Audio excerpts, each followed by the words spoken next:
50 మంది తెలంగాణ ప్రజలందరూ కూడా మరి మన తెలంగాణలో వెలిసినటువంటి మన లక్ష్మీనరసింహుడి యొక్క గిరి ప్రదక్షిణ చేసుకొని మెట్ల దారి ద్వారా వెళ్ళి మరి స్వామివారిని దర్శనం చేసుకోవాలని చెప్పి మీ ఆడబిడ్డగా మీ అందరిని కూడా కోరుతా ఉన్నాను.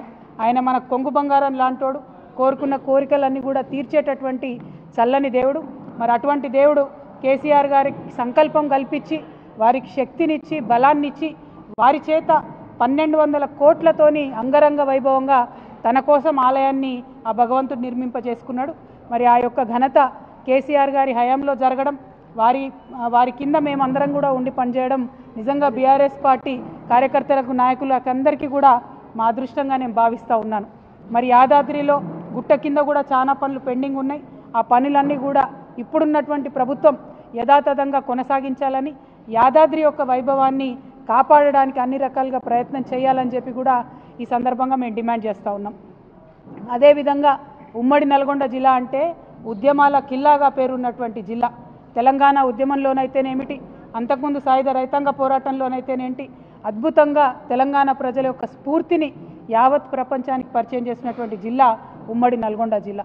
మరి ఆ ఉమ్మడి నల్గొండ జిల్లా అభివృద్ధి అనేటటువంటిది తెలంగాణ ఉద్యమం అప్పటి నుంచి కూడా మనందరికీ ఉన్నటువంటి కళ.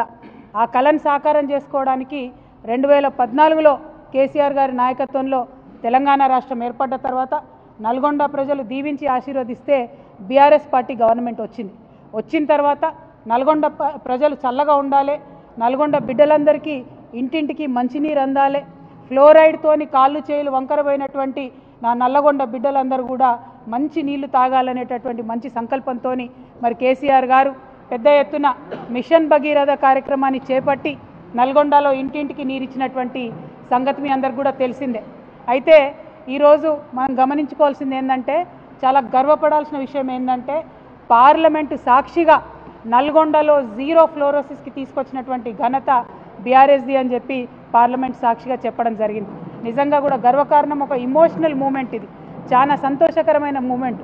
ఎందుకంటే 60 ఏళ్ళు గోసపడ్డం, ఆనాటి ప్రధానమంత్రి మన్మోహన్ సింగ్ గారి టేబుల్ మీద తీసుకుపోయి నల్గొండ ఫ్లోరైడ్ బాధితుడైనటువంటి పిల్లగాన్ని పండబెట్టి ఇది సార్ మా దుస్థితి అని చెప్పుకొని గొల్లున ఏడిస్తే ఏనాడు కూడా కాంగ్రెస్ వాళ్ళు కరుణించి ఒక వాటర్ ప్లాంట్ పెట్టినటువంటి పాపాన పోలేదు.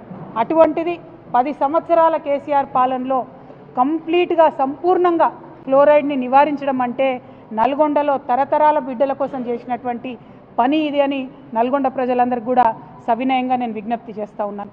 మరి వాళ్ళు అదే ఫ్లోరైడ్ ఉన్నటువంటి ప్రాంతం మూసీని ప్రక్షాళన చేసుకోవాలని చెప్పి ఇంకొక కళ మనకుండే. మరి నిజంగా మూసీ మురికెట్లయిందండి? మూసీకి మకిలు ఎట్లా పట్టింది?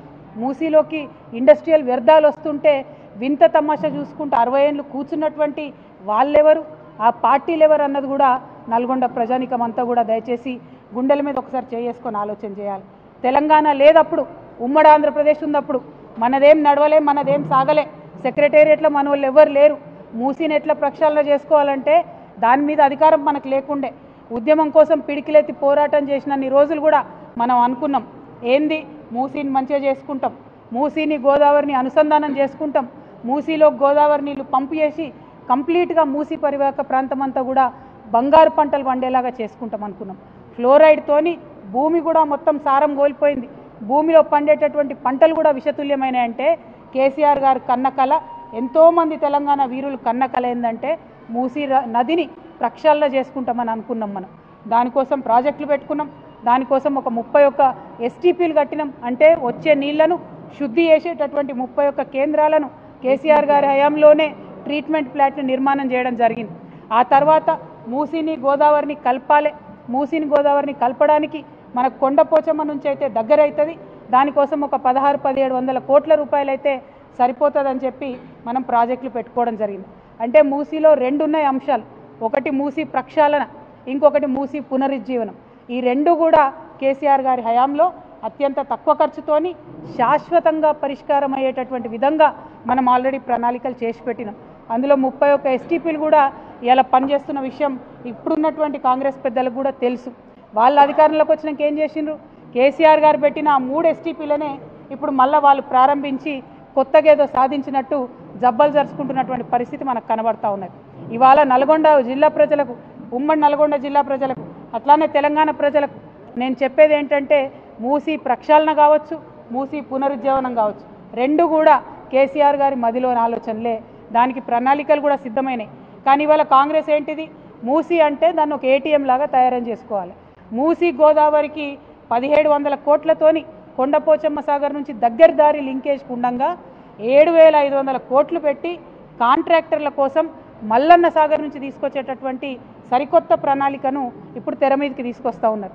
మరి 7500 కోట్ల ప్రజాధనం దుర్వినియోగం చేయడానికైనా ఈ నల్గొండ జిల్లా బిడ్డ ఉత్తమ్ కుమార్ రెడ్డి గారు ఇరిగేషన్ మంత్రిగా ఉన్నారని చెప్పి నేను ఇవాళ ప్రశ్న వేస్తూ ఉన్నా. దీనికి ఉత్తమ్ కుమార్ రెడ్డి గారు సమాధానం చెప్పాలి. అంతకుముందున్న ప్రాజెక్టుల ప్రాబ్లం ఏంది?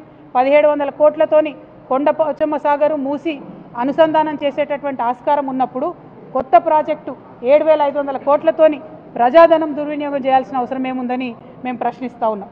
అదేవిధంగా మరి మూసీ ప్రక్షాళన అంటే ఏంటిది? మూసీలో ఉన్న మురికి నీళ్ళు ప్రక్షాళన చేయాలి. కానీ కాంగ్రెస్ పార్టీ వారి దృష్టిలో మూసీ పరివాహక ప్రాంతంలో ఉన్న పేద ప్రజల ఇండ్లను ప్రక్షాళన చేసే కార్యక్రమం వాళ్ళు మొదలుపెట్టింది. ఆ పేద ప్రజల ఇంటి మీద పడి బుల్డోజర్లతో కొడుతున్నటువంటి పరిస్థితి. మరి ఆనాడే మేము ఆలోచన చేసినాం, మూసీ రివర్ డెవలప్మెంట్ కోసం ఒక బోర్డు పెట్టినాం. దానికి సుధీర్ రెడ్డి గారు చైర్మన్గా కూడా ఉన్నారు.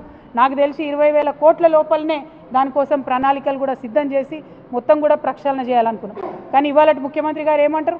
ఒకసారి 50,000 కోట్లు అంటాడు, ఒకసారి 1,00,000 కోట్లు అంటాడు, ఒకసారి 1,50,000 కోట్లు అంటాడు. మరి ఎందుకోసం అన్ని కోట్లు?